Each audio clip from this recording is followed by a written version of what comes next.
Hello everybody, welcome back to SnowRunner, my hard mode challenge. I am in the Azov Antarctic 4020, is it called? Yeah, heading across the top of Imandra to the garage from the warehouse. We successfully finally delivered one lot of long logs with this vehicle in the previous episode after I have no idea what just made it jump up in the air then, like a jackrabbit. But anyway, certainly doesn't drive like a jackrabbit. I delivered one lot of logs eventually. I had a bit of a nightmare managing to keep this thing upright, and it's just got a couple of flaws for me on this map for this particular task. In no chains. Just passing my boron grad there. Can't remember why that's parked there, but anyway, I'm sure it'll have a purpose at some point. Yeah, it's this vehicle has no chains and no ability to have a loading crane to reload logs if it happens to tip over and spill the logs. And it's a really fun truck to drive. I think it's entertaining when I keep dropping the thing, and I am going to persevere with it and learn to drive it, but I'm not using it for long logs on this map. So what I am going to do, as suggested in comments, is I'm going to get the thirsty girl out. So the Paystar 5600 TS is going to make a appearance in Imandra, and I'm going to use it with long logs. Advantages are big wheels, snow chains, self-loading, so I don't have to take the Aramatsu all the way back down into Kola Peninsula, and it can do the long logs.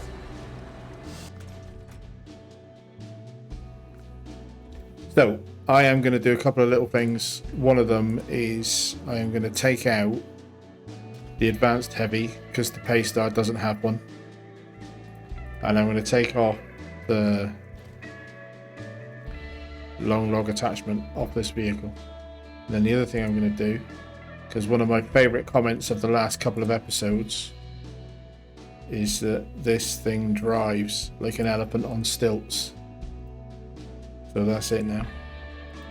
It is now basically a grey truck because it's an elephant. It is an elephant on stilts. It's gonna definitely have its uses, but I'm not using it for long logging. I will retain it here. If I use it anymore in Imandra, it's here, it's in the garage, but I'm not using it for long logging. What I am going to use then is the Paystar 5600 TS. So I will have to pay $3,500 to deploy it from Tamir. It is a thirsty girl, but in the last episode I bought loads of fuel. So I do not have to worry too much really about the fact that the thirsty girl likes a sippy drink. Biggest engine in it. It's got off-road gearbox. It's got all of the things it needs. The biggest chain tyres are already fitted. Yeah, happy enough with those. I'm going to fit that advanced heavy winch that we just took off the elephant. It's already got everything else it needs, except I want the log loader crane, and I want the log carrier front. And then this can do long logs, which you can self-load. Unfortunately, with the crane, for some reason I had it in my head that this could do medium log, loading crane and add-on on one vehicle, but it can't. I for some reason, so I've still got to work out how to load medium logs on this map. So I'm going to focus on the long logs and try and get done with Lake Cobb is my idea. And then the fact that engine troubles is active has reminded me why the boron grad is there. It's because I need to come down to this warehouse and pick up one unit of vehicle spare parts. So what I'm going to do now is look at the number of vehicles I've got on this map. Crazy to garage all of this lot. Look at how many of them there are. This has been a very truck intensive region for me. So, Thirsty Girl. I took off the fuel carrier because I knew it was empty, so that's why you didn't see any warning message. I knew that the fuel carrier add-on was empty. So this is now in logging mode, basically. How much fuel is in it? Virtually none. Challenge. I need to put some fuel in it.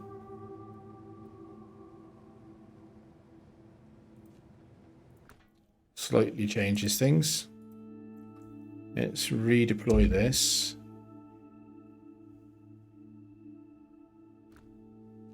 Because it has got a bit of fuel in it. It's in hologram mode because I've left them both in the exit area. So let's put some in the Thirsty Girl. Thirsty Girl needs to get to the fuel tank, basically. That's the challenge. So what I'm going to do is I'm going to drive back around to put this back in the garage. I'm going to have loads of fuel on this map at this garage area by the time I've finished. So I will be able to do something about this. In fact, I might just leave it parked there. Actually, I know I did it because the comment said it's a elephant on stilts, so I did it as a bit of a joke. But I actually quite like it in grey, to be fair. Engine off. I'm just going to leave that part there.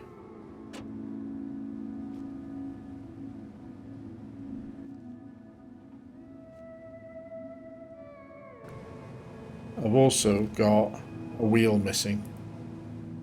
Maybe I should have repaired this while it was in the garage. I don't know that I've got repair points nearby. I garaged this with a broken wheel. That's outrageous.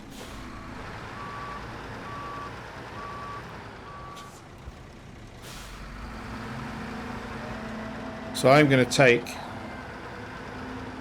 it feels good to be driving this again.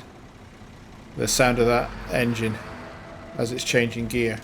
I'm going to take all of the fuel out of the elephant. Give me my best chance of getting down to the fuel carrier that's on the map. And then I'm going to get that log carrier add-on attached. I drove this truck a hell of a lot in Alaska, and I basically hardly used it. It was just a fuel bunker in Tamir. Hardly used it because it consumes so much fuel. It's incredible. Hence the nickname Thirsty Girl for me. But for long logging, if you can afford the fuel, there's not many better trucks, I don't think. I think it'll suit this map anyway. So I need a spare wheel. I'm not going to take it in the garage. I know there are spare wheels on the lope, and I have to drive past the lope in a moment. Coming into dark, unfortunately. Let's try and get going.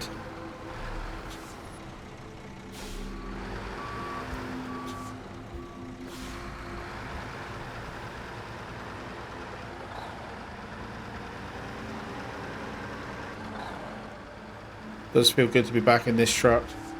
Such a capable truck. It can do everything except fuel management.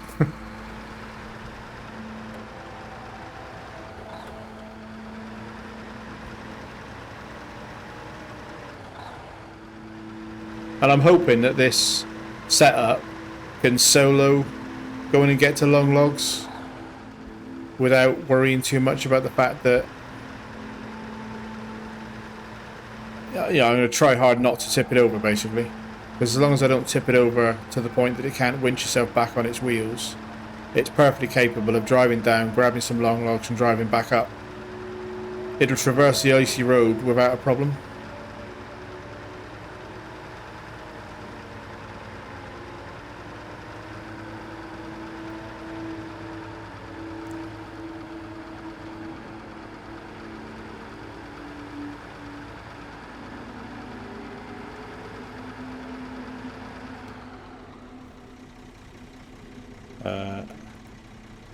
I'm going to jump into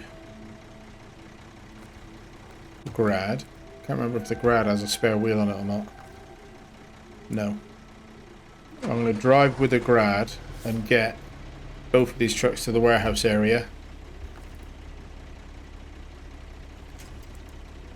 And the grad can lead, basically, because it's more fuel efficient that way.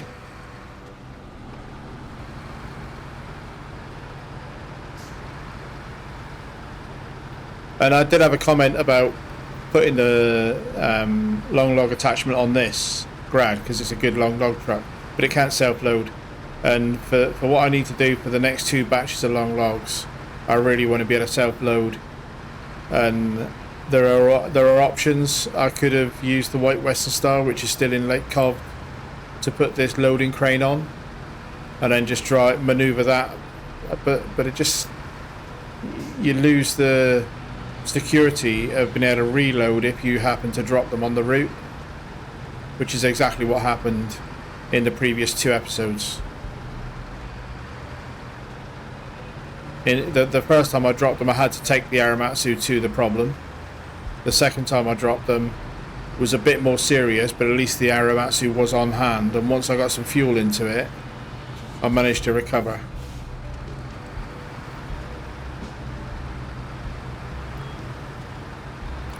Lights on, coming into dark.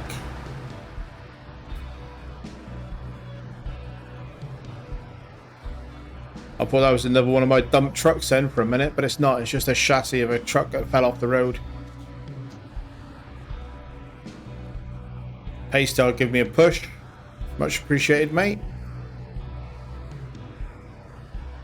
And I'll have a think about how to do the medium logs after I've got long logs done and all of my vehicles and fuel on this map.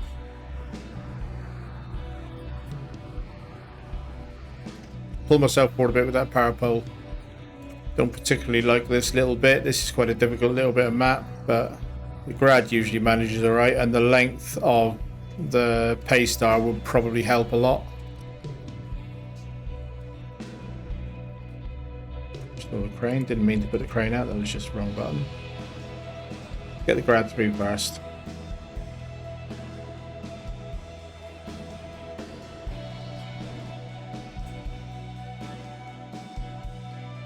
Into the Paystar. Lights on. Just needs a bit of help through these rocks to get started.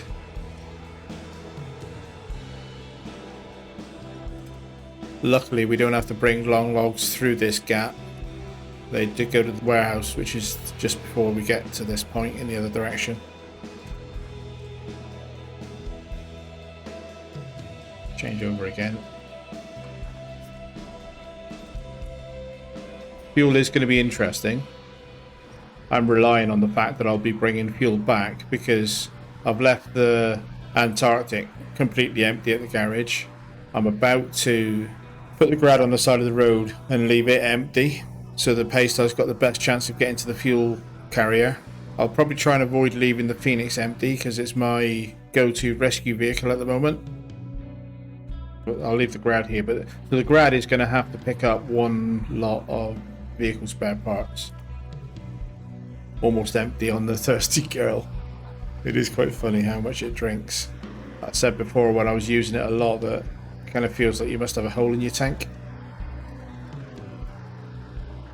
So here's the Phoenix. Let's just check how much fuel the Phoenix has got in it. I'll take a little sip. I'll leave it with enough that it can get back to fuel if it needed to. But fuel is actually relatively close here. And now we're on.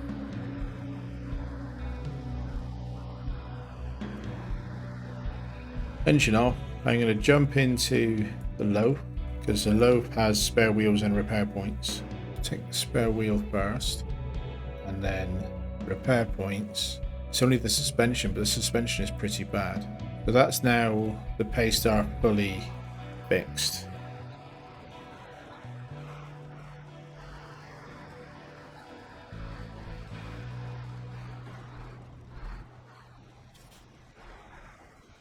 I'm going to now fill myself with fuel and then hope that's enough to get me to the airport.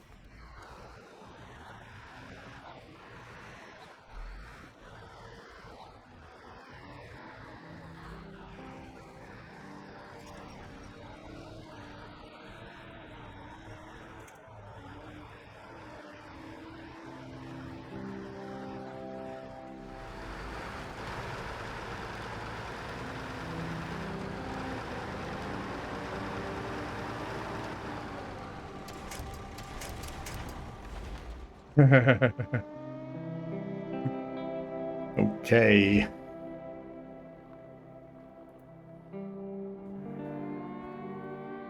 Okay, that happened. But I'm still too far over on my side to start my engine.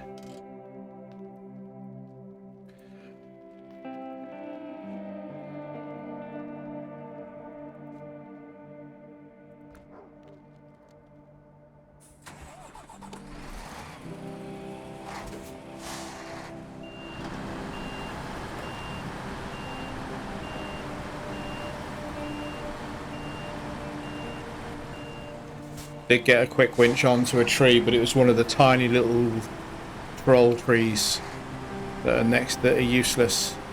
And obviously I should have manually put a winch on a big tree before going up that camber. But again, I drive around those rocks over that bit of snow all the time. I think it might be the first time I ever tipped over there. A little bit of a warning shot, isn't it? Really, that the Paystar isn't going to make it easy mode. It's still challenging terrain. Right, so again, fill myself up. You're down to a quarter of a tank of fuel in that fuel carrier. So it's not as if I'm like swimming in fuel. I don't really want to take the Phoenix all the way and like double up the truck. I want the Paystar to be able to do that as much solo as possible. So I think I'm going to treat that as a warning shot across my bows to be a bit more careful, and then push on in the same way that I have planned to push on, which is solo.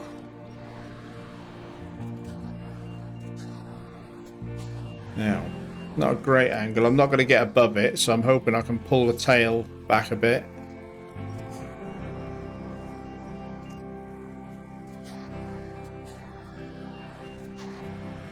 Yeah, I probably could get above it, actually. Got to be dark again, hasn't it?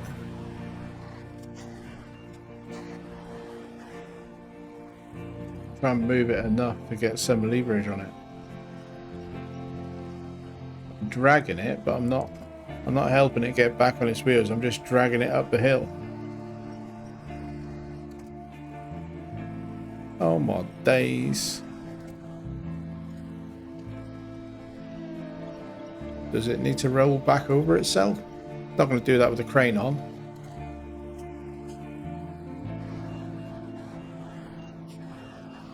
That was not what I intended.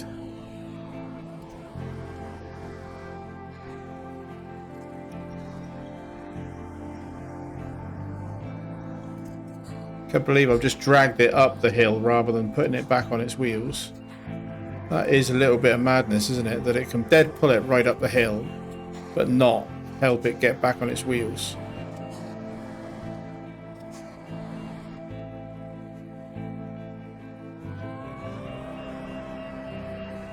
Got to get through these trees to get back down the other side of it again now.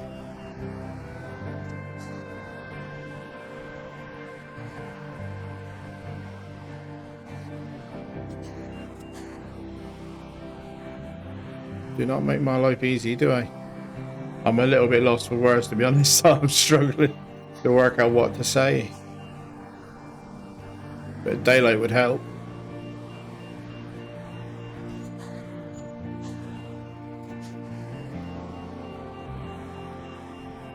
So what's this thing doing all the way up there now? How am I going to roll that? Somehow it's got to roll itself back onto its wheels. Let's see if I can pull it just forward enough to get it at least off that hill, maybe. Drag it all the way to Lake Cobbed.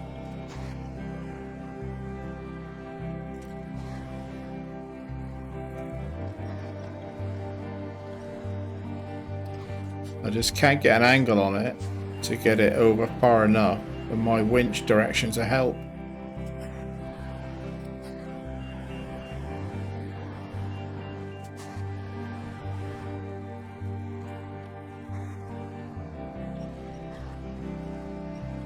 Yes, no way. And this Phoenix has got some pulling power.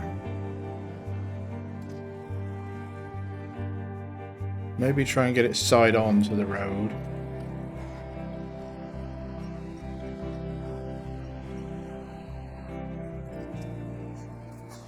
Then see if I can now get myself back on the road without tipping over. Please. See if that'll give me a better purchase. But it's just sliding on the ice rather than getting any grip to go back on its wheels. Hallelujah.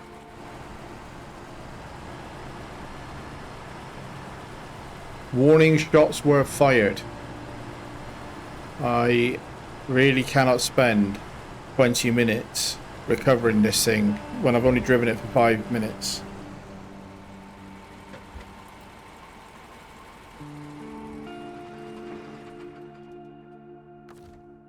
Warning shots were fired. Obviously I need to do something different. I need to drive more carefully. I get that. But that tip caught me completely unawares. I've never tipped it. I've never even been close to tipping over on that particular piece of snow. I drive it every time I go up this road. I've now got to get my login attachment. And that, at that speed, sorry, but there was literally nothing on that road there to cause that amount of damage. So that's annoying as well. Right, login trailer, you're with me, mate. Come on. Come on. At some point you can pop back on your wheels and then I'll hook you up. Go on. That's it. You did it. You did it. I had faith, buddy. I had faith.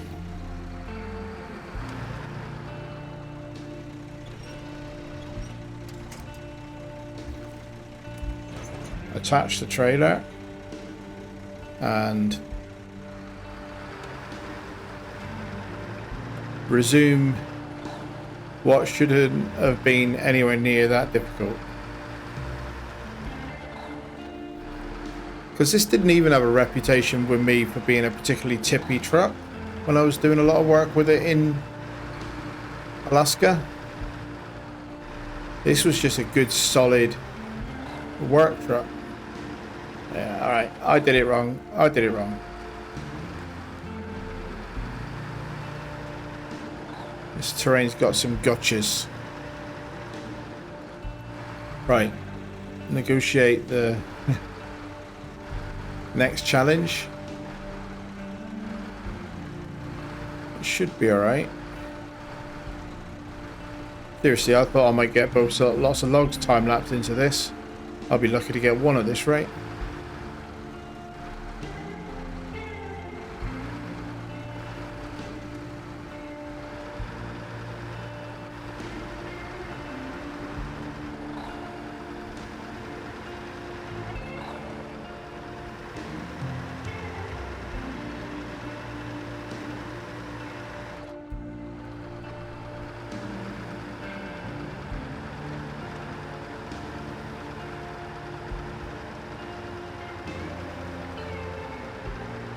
I am doing pretty much the route that I intend to do in reverse with logs on.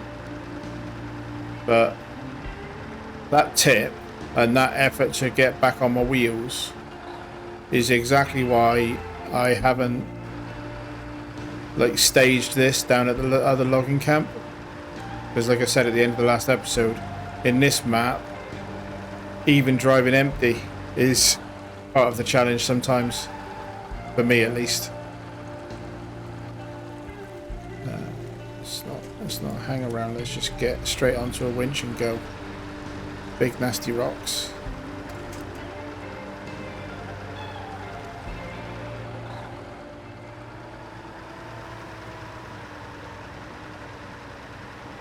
Right, please can I have just a easy, clear run down to Lake Cobb and back.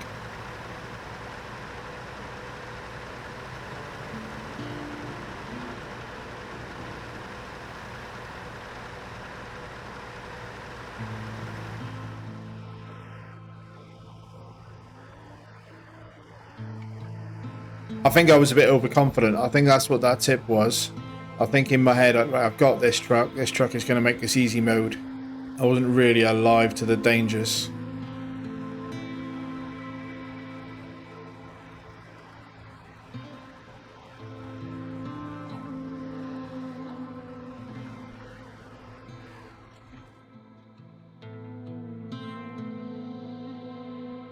Top up with fuel here. Right, so even with the tippiness and the trouble I had plenty of fuel to get from the warehouse to here. That's good. Right, let's push on. Lake Cobbed, long logs.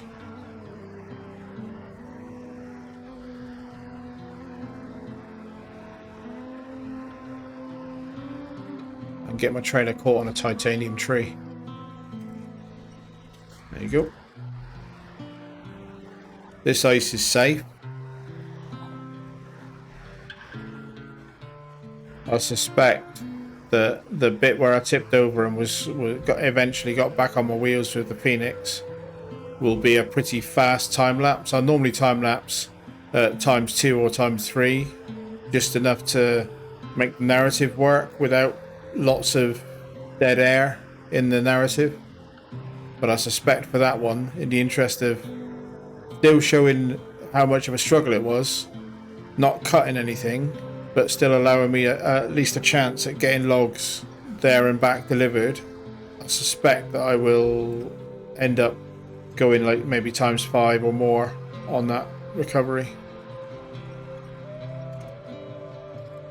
Just a bit of slow snow, basically. At least they had the good grace of putting a couple of tree stumps and power poles there to give you a hand, but that's just a bit of rubbish snow right before the gateway.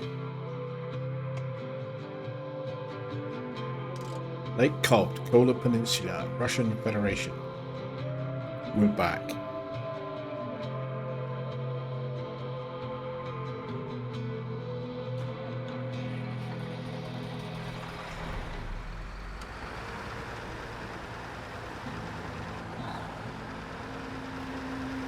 Because of chains, I'll just stick with the road bit. I do actually quite like the route I've got on this map for traversing logs and large cargo.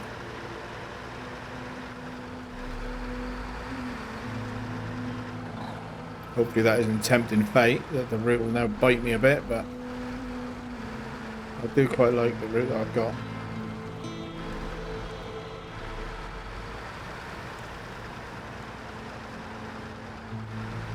I was also looking at it when I edited it. I said that I don't think the Antarctic could go across that bit of ice road. I actually think it could if it's downhill wheels were in the snow. I think actually it would be fine. If I did end up doing another trip with the Antarctic, that's how I would do it. Right, I'm not going on the main road pushing on that way. My preference for this piece is to come down here.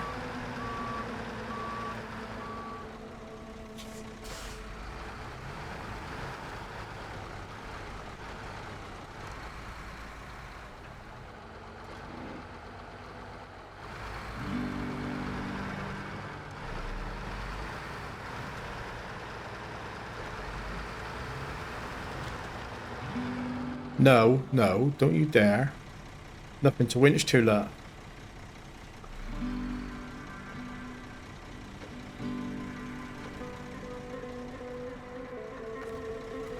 Drop back trailer just in case it makes a difference to me. Don't you dare.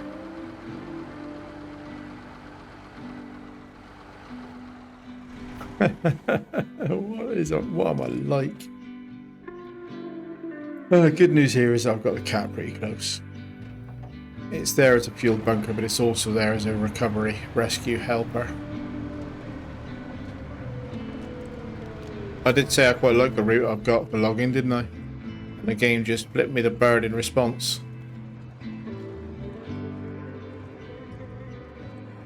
This is full of fuel, so there's a lot of weight on this at the minute.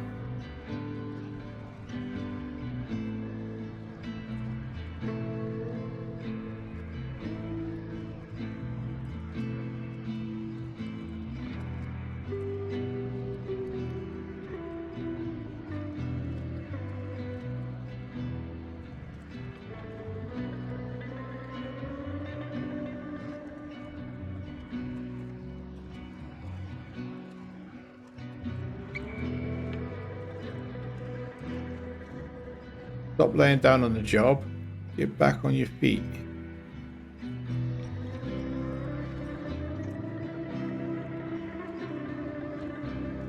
Put myself to one side and just stay here for a minute. I was just contemplating while I was driving it up there whether I should just basically get this to act as escort, but I'm going to try not to. Seems more tippy than I remember. Maybe it's the crane. I don't think I did a hell of a lot with the crane and long logging with this vehicle. There's no way I'm going to get the delivery done in this episode. With all the shenanigans I've been doing just falling over all the time. I'll get the delivery done as far as I can with the duration of episode that I would normally record. And then leave it to finish in the next one.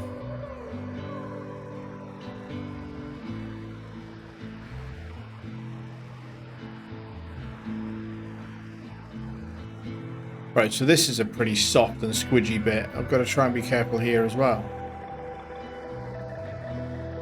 Try and drive a route that doesn't cause much tippiness.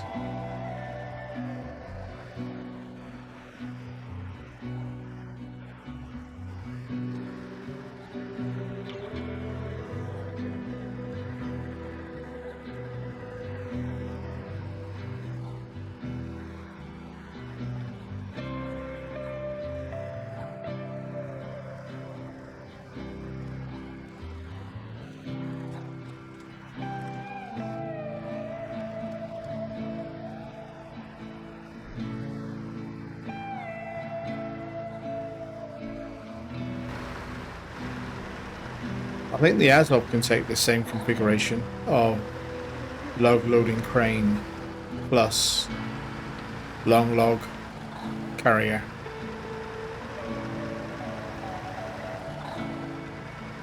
S04E30 S04 that is. I also think the Pacific P12 can do it, which is one of the trucks I considered buying for this region.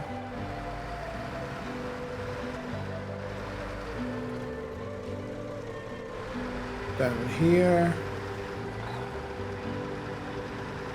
Across the ice. I'm fairly sure this one should be able to do it at the same spot that the Taiga struggled last time.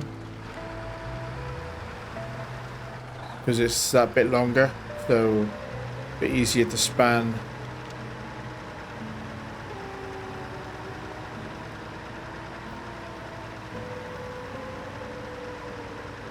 Gonna try it.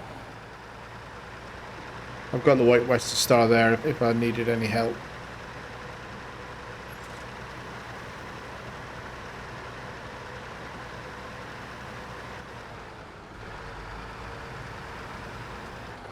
Maybe I should fill that up with medium logs and take it with me so I've got another set of wheels near me.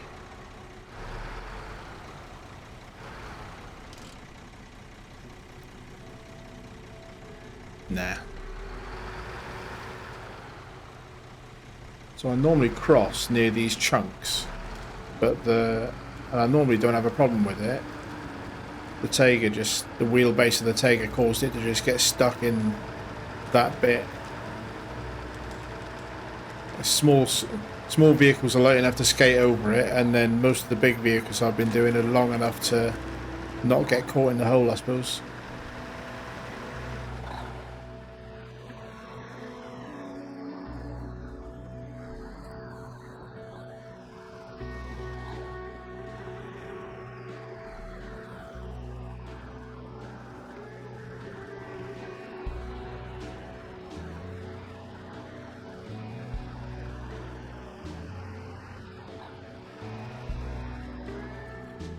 Strategic reserve. I was just checking the right one was activated.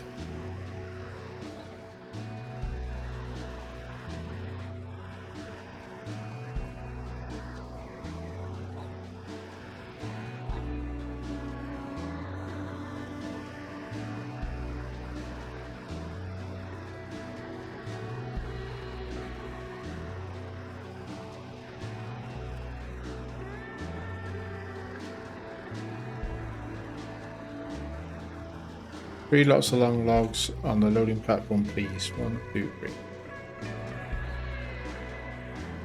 And then turn around without letting that trailer tip me over, because those trailers are a bit of a pain Can be a bit of a pain. This one's behaving quite civilized, just hopping around like a little bunny rabbit again.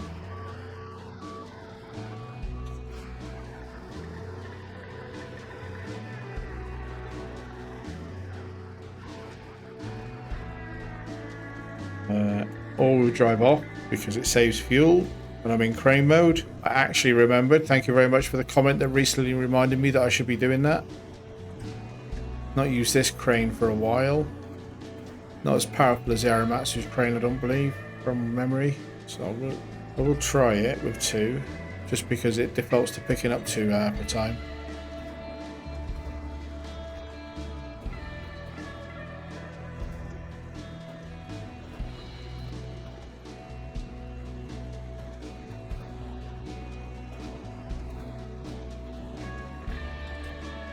Wasn't too bad. Could have been worse.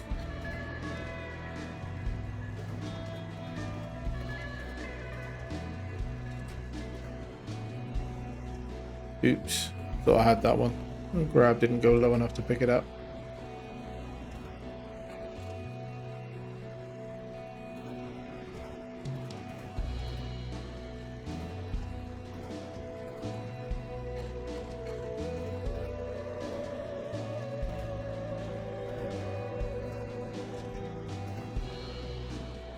Right. Restore the crane, pack the cargo, and we have 1 lot loaded. What are my chances of getting this back without challenge? I'm going to drive as far as I can, and if I feel that the episode has got too long, I will have to stop on a little bit of an anticlimax, but hopefully not with a truck on its roof type of anticlimax. Logically, in a certain way, the weight of that cargo should give me a bit of stability in a way, because it's low down weight, it's not a high cargo. So in theory, some of the tippiness on the way down could have been, if the physics engine is good enough, and it is pretty good in this game, it could have been not a lot of chassis weight with a crane giving me some high central gravity. Whereas now I've got a lot of weight on the chassis. But in theory, to me, logically, this should be a little bit more stable than it was empty. That might be a whole load of codswallop flash wishful thinking.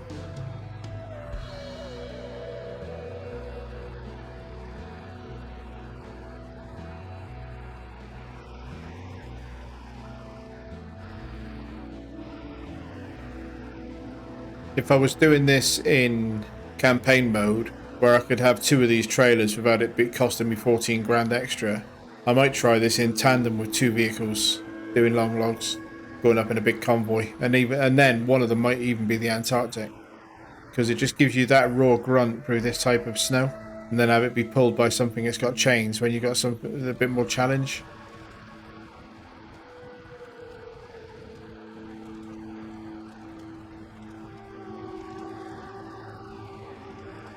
Yeah, the length of the drivetrain definitely helps on that passing.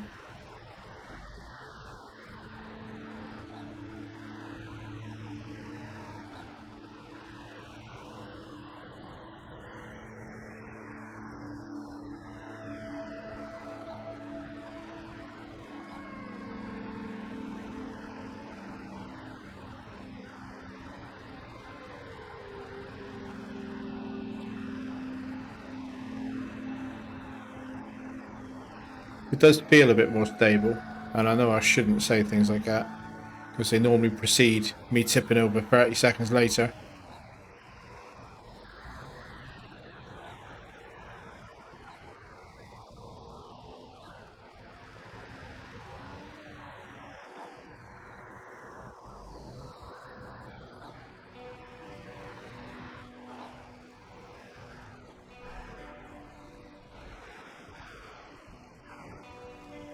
Run as tight as I can because I don't want to be too far into that braking ice.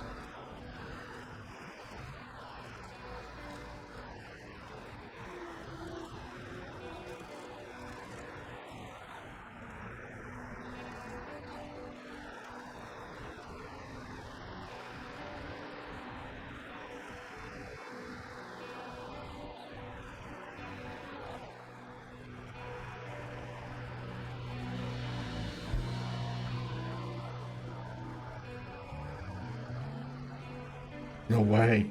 So I've filled up like the cat on the way down.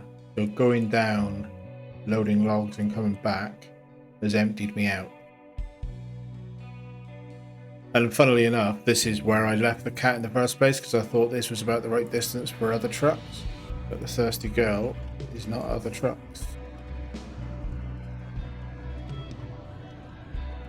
More time that I can't afford if I want to try and get a delivery done this episode.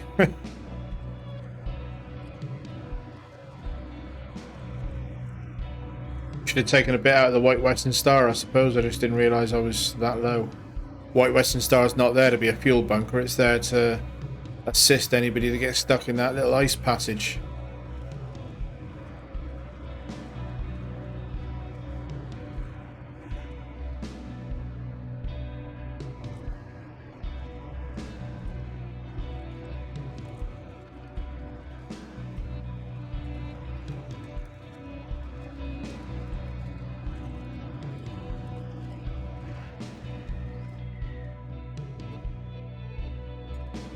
Refuel. There we go. Press on. Get as much done as I can. So 280 litres, full fuel tank. Is that enough to get me to the airport?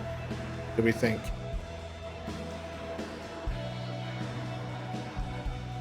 If I don't tip over again. The fuel rating on this is C- for fuel efficiency, and it's only got a 280 litre tank. So between those two facts, I think that's why it's the thirsty girl.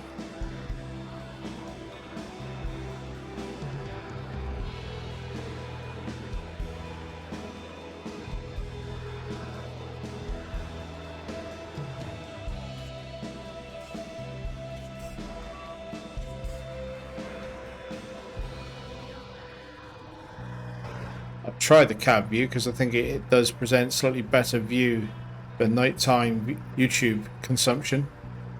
And stall if I try and get it into high range.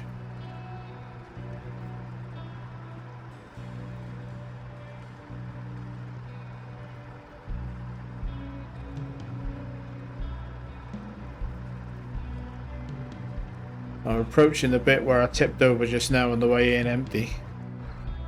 Let's get back out into third person.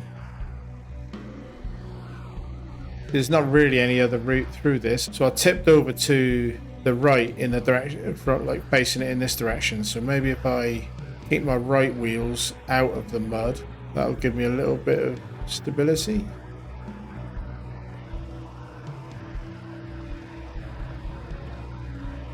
As per a discussion with somebody in comments, well, I think it was on a season 1 video, so most people might not have seen the comment, but I do wish this game had a fully manual gearbox option. Like, leave it in auto because it's easier to get in and out of reverse more than anything, but I am aware that you can drive a lot better if you control the gears. It's just that the auto gearbox has the most range and speed in general, but I would prefer, like you can in Farming Simulator, to be able to say, right, I want a fully automatic or I want a fully manual gearbox, please. Or even better, like you can in a real car, an automatic gearbox that has a manual mode with paddles or something.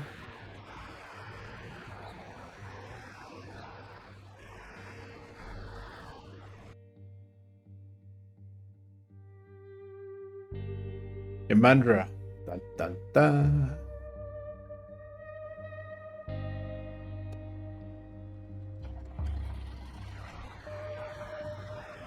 Get through this bit of horrible snow to start.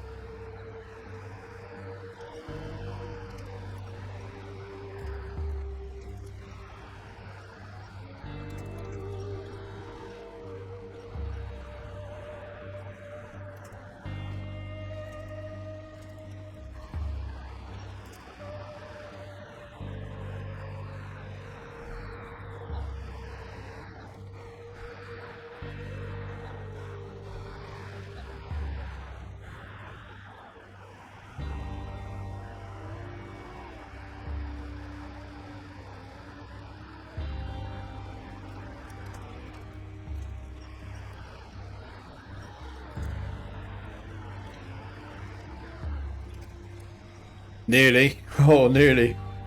Not out of it yet. Caught a rock on my right front axles. That's put me in a little bit of danger. I just need to get a rope that lets me back up a bit. Yeah, I just caught that rock. Combination of being dark and not paying proper attention. Nearly. That tree saved me then. One of the times when the quick winch did get me on the right tree. I always struggle to find the way through in the dark from this side. It's that rock there is my marker.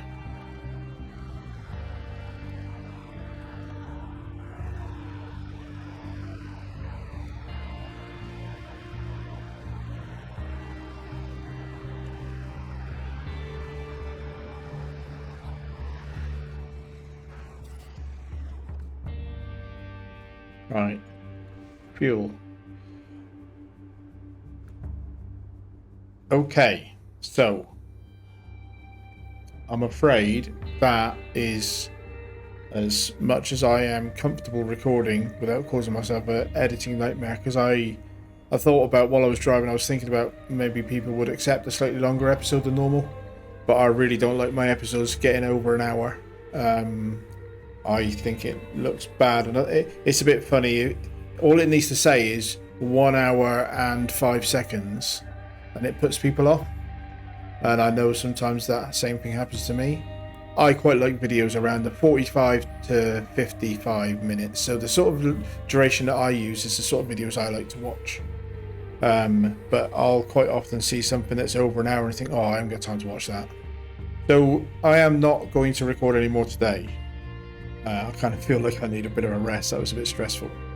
So unfortunately we haven't done a round trip, empty, load, get all the way back and deliver. But I think that's because of the first tip, which took quite a while to get it back on its wheels. I think that shows that if I drive more carefully on the third trip, I should be able to get there and back in an episode. Subject to getting these logs delivered, of course. So I am going to carry on. I think this is the strat that I will use for the other batch as well. This is the second of 3 batches that are needed. So the third batch will be this vehicle doing the same thing I've just done, but preferably without falling over twice. So yeah, that's going to be enough for this episode. Thank you very much for watching. I hate signing off in the dark. Indulge me. A couple of people have pointed this out to me, and I've been using it for my screenshots. Is that in photo mode, it breaks immersion, so sorry about that. But in photo mode, I can then go free cam, and that can be my screenshot for the episode, my thumbnail. And it gives me a better sign off, doesn't it? Then there you go, that's the thumbnail. You've just seen a little bit of behind the scenes, but it gives me a better sign off than just being pitch black when I'm signing off. So I hope you enjoyed the episode. I hope to see you in the next one, where I will get these logs delivered, and if I'm lucky, get there and back with another lot, but we'll see how that goes. Look forward to seeing you then. In the meantime, thank you very much for watching, and goodbye.